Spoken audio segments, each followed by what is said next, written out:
কক্সবাজারে কটেজ থেকে 25 নারী পুরুষ আটক। অবৈধ কার্যকলাপ ও পর্যটকদের ব্ল্যাকমেইল করে সর্বোচ্চ লুটের অভিযোগে কক্সবাজার শহরের কলাতলির সাইনবোর্ডহীন 3টি কটেজ থেকে 25 নারী পুরুষকে আটক করেছে পুলিশ। গত শুক্রবার 1 মার্চ গভীর রাতে কলাতলি হোটেল মোটেল জোনের লাইট হাউস এলাকার ওই 3টি কটেজে অভিযান চালিয়ে তাদের আটক করা হয়।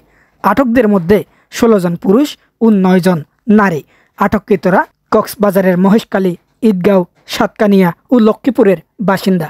শনিবার 2 মার্চ দুপুরে ট্যুরিস্ট পুলিশ কক্সবাজার রিজিয়নের কনফারেন্স রুমে সংবাদ সম্মেলনে বিষয়টি নিশ্চিত করেন ট্যুরিস্ট পুলিশ কক্সবাজার রিজিয়নের অতিরিক্ত ডিআইজি আপেল মাহমুদ। হয়রানি করা, অসামাজিক কার্যকলাপে লিপ্ত হওয়া এবং ছিনতাই, মাদক ব্যবসার সাথে জড়িত থাকা সরাসরি এইরকম 33 জনকে আমরা গত 11 ফেব্রুয়ারিতে আমরা গ্রেফতার করেছিলাম এবং গতকালকেও আমরা এরকম 2টা রুম আমরা আবিষ্কার করতে পেরেছি। সেখান থেকে আমরা বিভিন্ন অপরাধের সাথে জড়িত পর্যটকদের হয়রানি, মাদক ব্যবসা, ছিনতাই, বুর্কা পরিহিত নারী কর্তৃক পর্যটকদের আর্থিক প্রতারণা সহ অসামাজিক ও অনৈতিক কার্যকলাপের অভিযোগের প্রেক্ষাপটে হাতে নাতে তারা গ্রেফতার হয়। এইরকম পুরুষ হয়েছেন 16 জন আর নারী হলো 9 জন, তাদেরকে গ্রেফতার করা হয়েছে। তিনি জানান, একটি দালাল চক্র বিভিন্ন কৌশলে পর্যটকদের কটেজ জোনের বিভিন্ন রুমে নিয়ে যায়, পরে অসামাজিক কার্যকলাপে জড়িত নারীদের দিয়ে ভিডিও করে তাদের ব্ল্যাকমেল করে সর্বস্ব লুটে নেয়। এসব কাজ বাড়তে বাড়তে এখন অপরাধের অভয়ারণ্যে পরিণত হয়েছে কটেজ জোন। সেখানে মাদকেরও ছড়াছড়ি। আপেল মাহমুদ বলেন, আটক নারীরা বোরকা পরে সমুদ্র সৈকতে ঘুরেন, সেখান থেকে পর্যটকদের রুমে নিয়ে যান, পরে তাদের কাছে থাকা টাকা ও মূল্যবান জিনিসপত্র লুট করে নেন।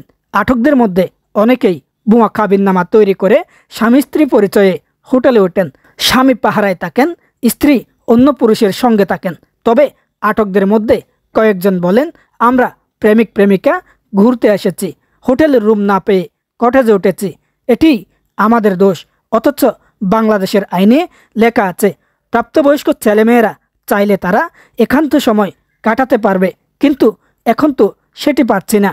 আটকদের মধ্যে নূরজাহান নামে এক নারী বলেন, আমরা স্বামী স্ত্রী হোটেলে উঠেছি, আমাদের কাবিননামাও আছে, তারপরও আমাদের আটক করা হয়েছে। এখন আমাদের ছবি বিভিন্ন গণমাধ্যমে প্রকাশ হবে, আমরা কিভাবে নিজেদের চেহারা সমাজে দেখাবো। এদিকে ট্যুরিস্ট পুলিশের এসব অভিযান পর্যটন শিল্পে প্রভাব ফেলবে বলে মনে করেন কক্সবাজার নাগরিক আন্দোলনের সদস্য সচিব SM নজরুল ইসলাম। তিনি বলেছেন, এমনিতেই সমুদ্র সৈকত ছাড়া কক্সবাজারে বিনোদনের বাড়তি আর কোনো সুযোগ সুবিধা নেই বললে চলে। তার মধ্যে যুক্ত হয়েছে রোহিঙ্গা সমস্যা। সব মিলিয়ে কক্সবাজারের পর্যটন শিল্প ধ্বংসের পথে। নেই কোনো পর্যটক বান্ধব সরকারি বেসরকারি সংস্থা, যে যার মতো করে পর্যটন শিল্পের নিয়ন্ত্রণ নিতে ব্যস্ত। এভাবে একটি পর্যটন শহর চলতে পারে না। কথায় কথায় হোটেল মোটেল কটেজ জোনে অভিযান চালিয়ে পর্যটন শিল্পে নতুন আতঙ্ক সৃষ্টি করা হচ্ছে। কোনো ধরনের যাচাই বাছাই ছাড়া অনেক সময় স্বামী স্ত্রী সহ আটক করে নিয়ে যাওয়ার মতো ঘটনাও ঘটে, যা দুঃখজনক। মূলত এসব অভিযানে শৃঙ্খলা ফেরে না, মাসিক মাসোহারা বাড়ে কেবল। Mobarakuddin Nayan, the Cox News, TCN, Cox's Bazar.